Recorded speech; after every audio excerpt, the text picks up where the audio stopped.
नमस्कार दोस्तों, स्वागत है आपका अपने YouTube channel GSP online study में। दोस्तों आज हम लेकर के आए हैं प्रीपोजिशन का पार्ट 3। तो आप समझिए ये इंग्लिश स्पीकिंग का ही एक हिस्सा है और जितनी ही अच्छी तरीके से आपको पार्ट्स ऑफ स्पीच याद हो जाएंगे या पार्ट्स ऑफ स्पीच सीख जाएंगे, आप इंग्लिश बोलना सीख जाएंगे। तो दोस्तों चलते हैं आगे की तरफ। पार्ट 3 में हम किन प्रीपोजिशन को लेकर के आपके सामने आए हैं, आप एक बार ध्यान से देखिए, हमारे साथ वीडियो को अंत तक देखिए और आज की प्रीपोजिशन सीख कर जाइए। तो प्रीपोजिशन के 2 और पार्ट्स बन चुके हैं। प्लेलिस्ट में जाकर के इंग्लिश स्पीकिंग सर्च करेंगे तो उसमें noun, pronoun, verb, adverb, preposition, ये सब आपको पूरा मिलेगा। कंप्लीट इंग्लिश स्पीकिंग का कोर्स चल रहा है। जब सीखेगा इंडिया तभी तो बोलेगा इंडिया, सीखेगा इंडिया तभी तो बोलेगा इंडिया के टैगलाइन के साथ हमारा ये अभियान शुरू हुआ है। दोस्तों एक एक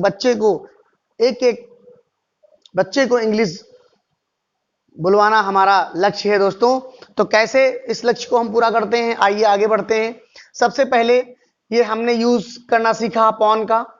अपॉन का मतलब दोस्तों क्या होता है, यहां लिखा है अपॉन का प्रयोग जो वस्तुएं गतिशील होती हैं उनके लिए किया जाता है। अपॉन का प्रयोग जो होता है, जैसे डॉग जो है, डॉग वो बिल्ली पर झपटा या बिल्ली पर कूदा या बिल्ली चूहे पर कूदी, इस प्रकार से the cat sprang upon the rat, a dog sprang upon the cat, ऐसे करके। जैसे यहां पर मैंने 2 एग्जाम्पल का यूज किया हुआ है, देखिए आपको सब समझ में आ जाएगा। देखिए लिखा है the dog sprang upon the table, जो झपटा या कूदा या अचानक एकदम सामने आ गया, इस प्रकार से जो चीजें होती हैं उनके लिए अपॉन का प्रयोग यहां पर देखिए प्रीपोजिशन अपॉन का प्रयोग किया गया है। The dog sprang upon the table, जो कुत्ता है वो टेबल के ऊपर कूदा या झपटा, आप समझिए। दूसरा नंबर लिखा है लॉयन, तो लॉयन मतलब क्या होता है, lion sprang upon the prey. अब देखिए प्रे यहां पर यूज हुआ है शिकार, तो शेर जो है वो शिकार पर झपटा या शिकार पर कूदा। दूसरा मैंने यूज किया है यहाँ प्रीपोजिशन, आप देखिए एकदम अच्छे से समझिए। और ये प्रीपोजिशन ही बच्चों को और इंग्लिश स्पीकर्स को, जो इंग्लिश लर्नर्स हैं, उनको यही प्रॉब्लम करती है। जैसे वो न्यूज़पेपर पढ़ने बैठ जाते हैं, जर्नल्स पढ़ने बैठ जाते हैं, और भी जो इंग्लिश में बुक्स वगैरह किताबें वगैरह होती हैं उनमें पढ़ते हैं, तो इस प्रकार के सेंटेंसेस में उनका यूज हो जाता है। फिर क्या होता है कि उनको उसकी मीनिंग ही समझ में नहीं आती है। तो इसको दूर करने के लिए आपको ये थोड़ा सा ध्यान से देखना पड़ेगा। देखिए यूज ऑफ बिलो किया हुआ है यहाँ पर, तो बिलो का मतलब क्या होता है, देखिए अपॉन का मतलब उस पर आप थोड़ा सा सेंस लगाइए, उस पर झपटा। और बिलो का मतलब क्या होता है, बिलो का मतलब होता है लोअर देन। देखिए लोअर देन के अर्थ में बिलो का प्रयोग किया जाता है। कैसे, my father is below 70, my father is below 70, तो मेरे पिताजी 70 से नीचे के हैं, मतलब 70 साल की उम्र के नीचे के हैं। तो ऐसे है आई एम अंडर 30, मतलब आई एम बिलो 30, मतलब मैं 30 के नीचे हूं, ऐसे करके। हिज इनकम इज बिलो, अब देखिए यहाँ बिलो का प्रयोग हुआ है, यहाँ पर बिलो का प्रयोग हुआ है, तो यहाँ बिलो 70 उम्र बता रहा है कि 70 से नीचे, और यहाँ उसकी सैलरी जो है, उसकी इनकम जो है वो 5000 पर महीने से कम में है। तो समझ में आया दोस्तों, मुझे तो समझा करके आपको बहुत अच्छा लग रहा है। अगर ये सब आप समझ जाएंगे तो इंग्लिश बोलना आपके लिए इतना आसान हो जाएगा कि आप इसकी कल्पना भी नहीं किए होंगे कि अरे इतनी अच्छी इंग्लिश मुझे बोलना आ गया। अगला दोस्तों मैंने यूज किया है अंडर का। अंडर का यूज कैसे करते हैं, अंडर आपने बहुत पढ़ा होगा, शी वॉज अंडर एज, आप अंडर एज हो चुके हैं, आप अंडर एज हैं, अभी ये काम फॉर्म अप्लाई नहीं कर सकते, या अभी आप अंडर एज हैं, ये काम नहीं कर सकते, अभी आप अंडर एज हैं तो आप वोट नहीं कर सकते। इस प्रकार से मतलब नीचे के अर्थ में, मतलब जो उम्र मांगी जा रही है या उम्र जो होनी चाहिए, जो रिक्वायरमेंट है, उससे नीचे के अर्थ में यहाँ पर अंडर का प्रयोग हो रहा है। जैसे लिखा है he was sitting under the table, तो यहाँ देखिए यहाँ नीचे के अर्थ में हो रहा है, मतलब जो हुआ है और टेबल के नीचे बैठा था। I was sitting under the tree, मैं पेड़ के नीचे बैठा था। और जो मैंने आपको बताया अंडर एज, ये देखिए लिखा हुआ है। दूसरा नंबर पढ़िए, पहले लिखा अंदर, अधीन के अर्थ में इसका यूज होता है। पहले नीचे के अर्थ में, फिर अधीन के अर्थ में, और फिर लेस देन के अर्थ में। ये दोस्तों मैंने जो पहले बताया वो यहाँ पर लिखा हुआ है। तो अंडर का प्रयोग अधीन के अर्थ में कैसे होता है? A writer is under the publisher, जो एक लेखक होता है वो पब्लिशर के अंडर में काम करता है। ऐसे नहीं कहते यू आर अंडर मी, तुम मेरे अंडर में हो, है ना? तो ऐसे करके। उसके बाद एडमिनिस्ट्रेशन किसके अंडर में होती है? गवर्नमेंट के अंडर में होती है। तो देखिए यहाँ अंडर का यूज हुआ और यहाँ अंडर का यूज हुआ। तो दोस्तों बस आप हमारे साथ देखते रहिए, सीखते रहिए, बहुत मजा आ जाएगा आपको। अंडर का प्रयोग यहाँ पर लेस देन के अर्थ में भी होता है, जैसे ही वॉज अंडर एज, मैंने अभी क्या बताया आपको, वही चीज यहाँ पर लिखी हुई है। I have under rupees 200, less than के अर्थ में, मतलब मेरे पास 200 से कम रुपए हैं। मेरी उम्र अंडर है, अभी कम है। उसके बाद राइटर अंडर होता है पब्लिशर के, और सिटिंग अंडर द, नीचे, तो सिटी अंडर द टेबल, तो मतलब टेबल के नीचे बैठा हुआ है। तो इस प्रकार से नीचे के अर्थ में, अधीन के अर्थ में और लेस देन के अर्थ में, मतलब कम के अर्थ में यहां पर अंडर का प्रयोग हो रहा है। और यहां पर क्या प्रयोग हो रहा है? अपॉन का। आपने बिलो का यूज पढ़ लिया, अपॉन का पढ़ लिया, अंडर का पढ़ लिया। अब आगे पढ़िए, हमारे साथ जुड़े रहिए, अंत तक वीडियो को देख करके जाइए। एकदम आपको चलते चलते, पढ़ते पढ़ते, वीडियो देखते देखते सिखा देंगे। देखिए बहुत ही सुंदर तरीके से आप यहां पर देखेंगे, बहुत आराम से। देखिए जब आप दिमाग को थोड़ा सा, दिमाग पर जोर डालेंगे, तभी आपको चीजें समझ में आएंगी। ये इंग्लिश थोड़ा टफ सब्जेक्ट माना जाता है, तो आप थोड़ा सा अपना प्रेशर दिमाग पर डालिए कि हाँ ये चीजें क्यों हो रही हैं और हम इनका यूज कैसे कर सकते हैं, मैंने इनको कहाँ देखा है, इस प्रकार से। तो आप देखिए सबसे पहले बेनीथ का यूज किया है मैंने, तो अभी मैंने उसके पहले अंडर का यूज किया था। तो अंडर का यूज और बेनीथ का यूज बिना किसी डिफरेंस के होता है।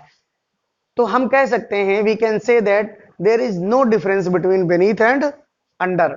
बेनीथ और अंडर में कोई डिफरेंस नहीं है। सी वो सिटिंग अंडर द ट्री, देखिए यहाँ पर अंडर का प्रयोग हुआ है, वह पेड़ के नीचे बैठी थी। और शी वो sitting beneath the tree, beneath देखिए यहाँ पर बेनीथ हुआ है, तो सिटिंग के साथ बेनीथ यहाँ भी लगा है, अंडर लगा है और यहाँ बेनीथ लगा है। समझ रहे हैं ना? तो बेनीथ और अंडर में कोई अंतर नहीं पाया जाता है दोस्तों। उसके बाद बात करते हैं बिहाइंड की। अब बिहाइंड का प्रयोग पीछे के अर्थ में होता है। बिहाइंड माने ही पीछे होता है, बिहाइंड का मतलब ही पीछे होता है। तो आपको करना क्या है, समझना है। यहाँ पर समझना क्या है कि शी वॉज हाइडिंग, देखिए यहाँ पर हाइडिंग लिखा हुआ, हाइडिंग मतलब होता है छिपना, छिपना, और बिहाइंड मतलब पीछे। डोर मतलब दरवाजा, यहाँ डोर है, डोर की इंग्लिश दरवाजा होती है। तो she was hiding behind the door, वो दरवाजे के पीछे छिपी थी। उसके बाद ही हैड लेफ्ट, अब देखिए लेफ्ट मतलब कुछ नहीं छोड़ा, बिहाइंड हिम मतलब उसने अपने पीछे कुछ नहीं छोड़ा। जिसे कहते हैं ना अपने पीछे कोई सबूत नहीं छोड़ना चाहिए, तो वही बिहाइंड का मतलब होता है। आप ये देखिए ऑफ का प्रयोग यहाँ पर हम आपको सिखा रहे हैं। ऑफ का प्रयोग कैसे करते हैं दोस्तों? ऑफ का प्रयोग, ऑन का प्रयोग आपने पढ़ा था इस पार्ट 2 में। और ऑन का मतलब होता है जैसे स्विच ऑन करना, तो ऑन का मतलब जलना या स्टार्ट करना, और ऑफ का मतलब होता है बंद करना। एक तो ऑफ के बंद, ऑफ के उसमें मीनिंग में हो गया, ऑफ का मतलब बंद करना, जैसे switch off the light, light को बंद कर दीजिए। Switch off the fan, fan को बंद कर दीजिए। Switch off the computer, computer को बंद कर दीजिए। In that way, okay. और यहां पर क्या है, हमने जो बहुत जो कंफ्यूज चीज करती है वो मैंने यहां पर नोट करके रखी है। सेपरेशन, सेपरेशन के भाव को व्यक्त करता है। यहां पर जो ऑफ है वो सेपरेशन के भाव को व्यक्त करता है। कैसे व्यक्त करता है? अब देखिए यहां पर लिखा है ही पुट ऑफ हिज कोट। अब देखिए हम जैसे शर्ट उतार देकर तो शर्ट हमसे अलग हो गई, तो यहां पर ऑफ का प्रयोग हो गया कि I put of my shirt. ठीक है, यहां पर क्या लिखा हुआ है? ही पुट ऑफ हिज कोट, उसने अपना कोट उतार दिया। दूसरा क्या लिखा हुआ है? देखिए यहां पर ऑफ का यूज हो रहा है। फिर दूसरा क्या लिखा हुआ है कि the old man fell off the ladder. अब लैडर से जब कोई आदमी गिरेगा तो क्या हो जाएगा? लैडर से अलग हो जाएगा। तो लैडर से जब अलग हो गया तो वही यहां पर यूज हुआ है ऑफ का। ऑफ का मतलब अलगाव हो गया, अलग हो गए, लैडर से गिर के अलग हो गए। इस प्रकार से आगे चलते हैं, यूज ऑफ टिल और अनटिल का सीखते हैं। टिल और अनटिल का यूज आपने बहुत देखा होगा, हर जगह बहुत होता रहता है कि टिल और अनटिल का प्रयोग किसी भी मतलब दोनों का यूज यहां पर किया जा सकता है, इसके अर्थ में कोई बदलाव नहीं होता है। एंडिंग टाइम, जैसे मान लीजिए मैंने 11 बजे तक का समय दिया, तो तक टिल और अनटिल का मतलब होता है तक, तो उसका यूज कैसे करते हैं ये शब्द से सीखते हैं। She works at her office from 9 till 3 PM, 9 PM till 3 PM, मतलब वो अपने ऑफिस में 9 बजे से 3 बजे तक काम करती है। समझ में आ गया? I will stay here till until next Friday, मैं यहां पर अगले शुक्रवार तक रुकूंगा, ठहरूंगा। अब देखिए एक इसमें अंतर, एक बहुत बड़ा अंतर है यहां पर कि दोस्तों हम यहां पर तो टू का प्रयोग कर सकते हैं बिना किसी रुकावट के, मतलब she works at her office from 9 AM to 3 PM, मैंने आपको पार्ट 2 में पढ़ाया है, उसमें टू का प्रयोग मैंने फ्रॉम के साथ करके दिखाया है, लेकिन बिटवीन के साथ टू का प्रयोग नहीं होता है, ये पार्ट 1 में सिखाया है, तो आपको पार्ट 1 पार्ट 2 दोनों देखने पड़ेंगे। उसके बाद यहां पर क्या है, I will stay here till until next Friday, अब यहां पर टू का प्रयोग नहीं हो सकता, यहां पर टू का प्रयोग वर्जित है दोस्तों, यहां पर टू का प्रयोग नहीं हो जाएगा, गलत हो जाएगा। वहां पर टू का प्रयोग, टिल का प्रयोग, अंटिल का प्रयोग तीनों कर सकते हैं, कोई परेशानी नहीं होगी। अब देखिए इन फ्रंट ऑफ का प्रयोग कैसे करते हैं। इन फ्रंट ऑफ का प्रयोग मतलब के सामने, इन फ्रंट ऑफ का मतलब ही होता है के सामने, तो कैसे समझेंगे? के सामने के अर्थ में वस्तुओं के लिए किया जाता है। देखिए वस्तुओं के लिए किया जाता है, मंदिर है, बगीचा है, पार्क है, घर है, कुछ भी है, शॉप है, मतलब there is a shop in front of my house, there is a garden in front of my school, there is a temple in front of my home, ऐसे करके मतलब मेरे घर के सामने एक मंदिर है, मेरे स्कूल के सामने एक बगीचा है, ऐसे करके हम उनका यूज कर लेते हैं। तो यहाँ देखिए लिखा है in front of my house there is a tree in front of my house, मेरे घर के सामने एक पेड़ है। उसके बाद there is a beautiful garden in front of my school, मेरे घर के स्कूल के सामने एक बहुत सुंदर सा बगीचा है, गार्डन है। अब देखिए और मनुष्यों के लिए इन फ्रंट ऑफ और बिफोर दोनों का प्रयोग किया जा सकता है। वस्तुओं के लिए केवल इन फ्रंट ऑफ का प्रयोग किया जाता है, एंड जब हम किसी मानव जाति की बात कर लेते हैं या ह्यूमन बीइंग्स की बात कर लेते हैं, then we will use in front of and before without any difference. Okay, तो यहां पर मनोज देखिए, Manoj standing before me, Manoj मेरे सामने क्लास में खड़ा है, और यहां पर Manoj standing in front of me in the class, वो उसके साथ भी हो सकता है। तो दोस्तों इतनी जो आपको प्रीपोजिशन पढ़ाई जा रही है, एक एक प्रीपोजिशन बहुत इंपॉर्टेंट है, और उस इंपॉर्टेंस को देखते हुए मैं एक भी प्रीपोजिशन नहीं छोड़ रहा हूं, सारे प्रीपोजिशन आपको कवर कराए जाएंगे। तीसरा वीडियो चल रहा है, तीसरे वीडियो में प्रीपोजिशन समाप्त हो जाएंगी, और आगे उसके बाद आपको प्रैक्टिस करवाऊंगा, मैं प्रैक्टिस करवाऊंगा प्रीपोजिशन की। Then you will learn easily how to speak in English and how would you use it। Okay, तो आप मेरे साथ जुड़े रहिए, अंत तक वीडियो को देखिए। तो देखिए बच्चों यहां पर क्या लिखा हुआ है, यूज ऑफ अराउंड। देखिए हमने जो यूज किया है अराउंड और राउंड का, बहुत जगह आपने पढ़ा होगा, बहुत जगह आपने देखा होगा। तो अराउंड का जो प्रयोग होता है वो बाहर से चारों की तरफ होता है, बाहर से चारों ओर के तरफ। जैसे मैं कमरे के बाहर चारों ओर अगर घूम जाऊं तो उसको अराउंड द रूम कहेंगे, समझे रहिएगा। और अगर मैं कमरे में के अंदर चारों तरफ बैठ, मतलब कोई चीज है जिसके हम बाहर से बैठ जाएं, जैसे टेबल है, टेबल के चारों तरफ अगर बैठ जाएं तो उसको राउंड कहते हैं। दोनों का मतलब समझिए, लिखा है they were sitting around the garden. अब देखिए बाहर से चारों ओर यहां वहां के अर्थ में होता है, तो मतलब वो गार्डन में यहां वहां बैठे हैं, ठीक है। Stop walking around and do work, मतलब यहां वहां घूमना बंद करो और अपना काम करो। अब देखिए यहां पर अगर हम लिख दें कि there is a veranda around a room, तो रूम के चारों तरफ एक वरांडा बना हुआ है, समझ रहे हैं ना। तो इस प्रकार से यहां पर अराउंड का प्रयोग हो जाता है। इसमें बच्चे बड़े कंफ्यूज हो जाते हैं। राउंड देखिए एक ही अक्षर का अंतर है, एक लेटर का अंतर है बस, आ और राउंड। यहां पर राउंड है, वहां पर अराउंड है। इस राउंड का मतलब होता है चारों ओर के अर्थ में बाहर से, बाहर से चारों ओर के अंत में चारों ओर के अर्थ में। तो देखिए we were sitting round the table. अब भाई मान लीजिए ये टेबल है ऐसे, तो ये टेबल है, इसके चारों तरफ हम लोग ऐसे बैठे तो यहां पर राउंड लग जाएगा। अब सूर्य ऐसे होता है और पृथ्वी इसके चारों तरफ ऐसे ऐसे घुमा करती है, तो यहीं पर लिखा हुआ है the earth moves round the sun. इस प्रकार हमारा जो राउंड और अराउंड का मतलब आपको समझ में आ गया होगा। अब बात करते हैं बियॉन्ड की। बियॉन्ड का मतलब क्या होता है? देखिए बियॉन्ड का प्रयोग द फर्दर साइड, मतलब ज्यादा दूर की साइड या कुछ एक मतलब एक फिक्स पॉइंट है उसके आगे तक के लिए किया जाता है। जैसे don't go beyond the river, मतलब रिवर में बहुत ज्यादा दूर तक मत जाओ, ज्यादा किनारे तक उधर तक मत जाओ। इस प्रकार my uncle has nothing beyond his money, मेरे अंकल के पास धन के अलावा और कुछ नहीं बचा है। इस प्रकार अप का प्रयोग होता है, अप एंड डाउन का प्रयोग भी आपको सिखाऊंगा मैं। अप का मतलब दोस्तों जानते ही आपके ऊपर के लिए होता है या ऊंचा के लिए होता है, चरम सीमा के लिए होता है, समझ रहे ना मेरे प्यारे दोस्तों।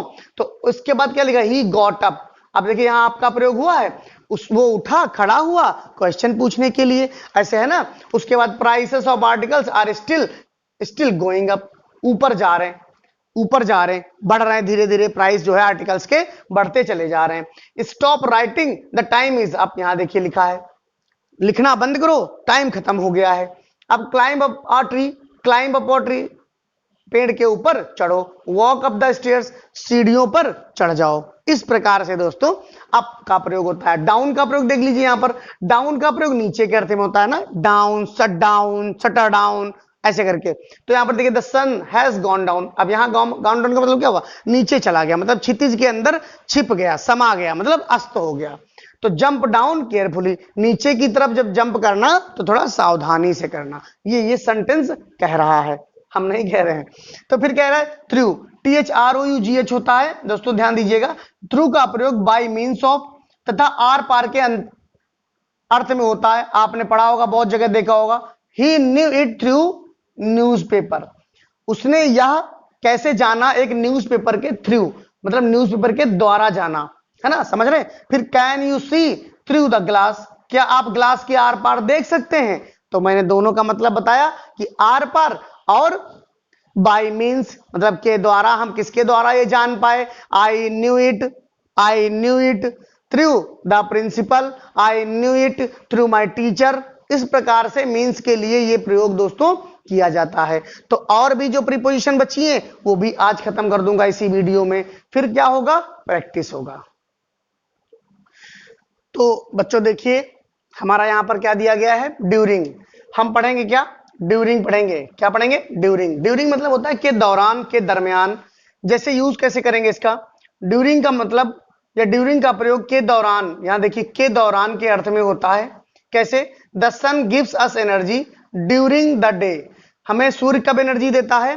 दिन के दौरान, दिन के दरमियान हमें वो एनर्जी देता है दोस्तों। तो आप बहुत ध्यान दीजिएगा। The people suffer hardship during, अब देखिए ड्यूरिंग मतलब युद्ध के दौरान लोगों को बहुत कठिनाइयों का सामना करना पड़ जाता है कभी कभी दोस्तों। अगेंस्ट का यूज देखेंगे, देखो ड्यूरिंग, अब यहां देखिए ड्यूरिंग है, during the dinner he talked to me, खाने मतलब लंच हम कर रहे थे तो लंच के दौरान उसने हमसे बातचीत की। अब देखिए बात करते हैं अगेंस्ट की। अगेंस्ट मींस होता है विरुद्ध, तो लिखा है अगेंस्ट का विरुद्ध अपोजिशन के अर्थ में होता है। जैसे don't go against the rule, नियमों के विरुद्ध मत जाओ। Selling against the current is difficult, धारा के अगेंस्ट सेलिंग करना कठिन है या कठिन होता है। अब देखिए दोस्तों एक क्रॉस का मतलब आप देखते जाइए, यूज करते जाइए, और जब आप जर्नल्स वगैरह या कोई भी किताब जब इंग्लिश में पढ़ेंगे तब आपको ऐसा मिलेगा, तब आपको मेरी याद बहुत आएगी, तो आप मेरा वीडियो बार बार देखने लग जाएंगे। अक्रॉस का प्रयोग के ऊपर उस पार के अर्थ में होता है। My elder sister lives across the river, river के उस पार मेरी सिस्टर रहती है। There is a bridge across the river, मतलब रिवर के, there is a bridge across the river, मतलब रिवर जो है, देखिए ब्रिज क्या होता है? एक तरफ से दूसरी तरफ तक जुड़ा रहता है, इसलिए उसको अक्रॉस की श्रेणी में रखा गया है। अबाउट का मतलब होता है लगभग के अर्थ में, सभी लोग जानते हैं। कैसे होगा इसका यूज? अबाउट का प्रयोग के बारे में के अर्थ में होता है। ही इज डाउट, देखिए डाउट अबाउट यहां यूज है, उसके बारे में, उसकी ईमानदारी के बारे में उसको संदेह है, ऑनेस्टी मतलब ईमानदारी। What do you know about, यहां देखिए अबाउट का यूज हुआ है, अबाउट द इंसिडेंट, तुम उस घटना के बारे में क्या जानते हो। अब देखिए यूज ऑफ अलोंग, अलोंग का मतलब क्या होता है, अलोंग का मतलब होता है साथ साथ, मतलब किनारे किनारे, और साथ ही साथ अलोंग विद का मतलब होता है साथ साथ। तो दोनों का यूज यहां पर मैंने एक का यूज किया है और मैं उसको बता दूंगा, I am walking along with her, मैं उसके साथ साथ घूम रहा था, ये दूसरा मतलब है। पहला मैं बता रहा हूं I was walking along the road, मैं रोड के साथ साथ चल रहा था, है ना। उसके बाद है यूज आफ्टर, आफ्टर का प्रयोग कैसे करेंगे, देखिए आफ्टर का मतलब होता है बाद में, क्या होता है मतलब बाद में, तो बाद में के अर्थ में आफ्टर का प्रयोग होता है। जैसे he went there after 5 days, वो वहां 5 दिनों के बाद गए। अप्रैल कम्स आफ्टर, हमारा मार्च, मार्च के बाद में क्या आता है, अप्रैल आता है। उसके बाद देखिए विद का प्रयोग यहां करा गया है। विद का प्रयोग कैसे करेंगे हम, विद का प्रयोग से के द्वारा के अर्थ में होता है औजारों के साथ, टूल्स वगैरह या इंस्ट्रूमेंट के साथ यहां पर इसका प्रयोग किया जाता है। लिखा है she writes with a pen, वो पेन से लिखती है, तो पेन से लिखती है मतलब पेन के द्वारा लिखती है, तो यहां पेन एक टूल्स का काम कर रहा है, दैट्स यहां पर दैट्स वाई, इसलिए यहां पर इसको किसका यूज किया गया है, विद का प्रयोग किया गया है। उसके बाद she cuts the mango with a knife, वो चाकू के द्वारा मैंगो को काटती है, इसलिए यहां पर चाकू भी क्या है, एक टूल्स है, एक औजार टाइप का है, इंस्ट्रूमेंट है, तो उसके लिए यहां पर जैसे हम स्क्रू ड्राइवर होता है तो विद स्क्रू ड्राइवर लगता है, विद स्क्रू ड्राइवर, है ना। तो इस तरीके से विद का प्रयोग यहां पर हुआ जा रहा है। आप समझ लीजिए इतने हमारे प्रीपोजिशन जितने पढ़ रहे हैं ये आपके most most most important preposition मैं आपको प्रोवाइड करा रहा हूं दोस्तों। तो दोस्तों देखिए हमारा यहां पर क्या लिखा है, अब हम यूज कर रहे हैं किसका, विदाउट का। तो आप सब लोग जानते हैं विदाउट का मतलब के बिना। देखिए जिनका मीनिंग निकल करके आता है, जिनका मीनिंग एक होता है, उनकी प्रीपोजिशन का यूज करना इतना कठिन नहीं माना जाता है। बट जिनका मतलब एक से अधिक तरीके से होता है, जैसे टू हो गया, बाई हो गया, ऑफ हो गया, तो इनका मतलब कई, इनकी मीनिंग्स कई तरीके से निकल करके बाहर आती हैं, तो उनका इस प्रकार से बहुत सारा यूज हो जाता है, उसमें परेशानी होती है। A women can not live अब विदाउट अ मैन, एक औरत एक आदमी के बिना नहीं रह सकती है, तो विदाउट का मतलब के बिना, यहां देखिए के बिना लिखा हुआ है। We can not live without water, we can not see without eyes, we can not walk without food, we can not smell without nose. इस तरीके से सब में विदाउट विदाउट का यूज होता रहता है। विद इन का मतलब होता है कि समय के भीतर, मतलब जितना समय कहा जाएगा उसके अंदर ही अंदर वो काम हो जाएगा, इसको कहते हैं विद इन। जैसे I shall do it within an hour, मैं इसको 1 घंटे के अंदर ही कर लूंगा, ज्यादा समय नहीं लगेगा। He will come with in this month, वो इस महीने के अंत में या महीने तक, महीना खत्म नहीं होगा वो पहले ही आ जाएगा। जैसे I shall learn speaking English within a month, 1 month के अंदर इंग्लिश बोलना सीख लेंगे। तो इस प्रकार दोस्तों हमारा ये प्रीपोजिशन का पार्ट यही समाप्त होता है। वीडियो आपको अच्छी लगे तो लाइक सब्सक्राइब शेयर जरूर करते रहिएगा और कमेंट करके हमें बताइएगा, तो हमारा मोटिवेशन होता रहेगा। जैसे आप लाइक करेंगे तो मोटिवेशन हमारा होने लगेगा। तो इस प्रकार दोस्तों वीडियो देखने के लिए धन्यवाद, और आप इसको जो है अच्छे तरीके से पढ़िएगा, ये हमारी सलाह है आपको।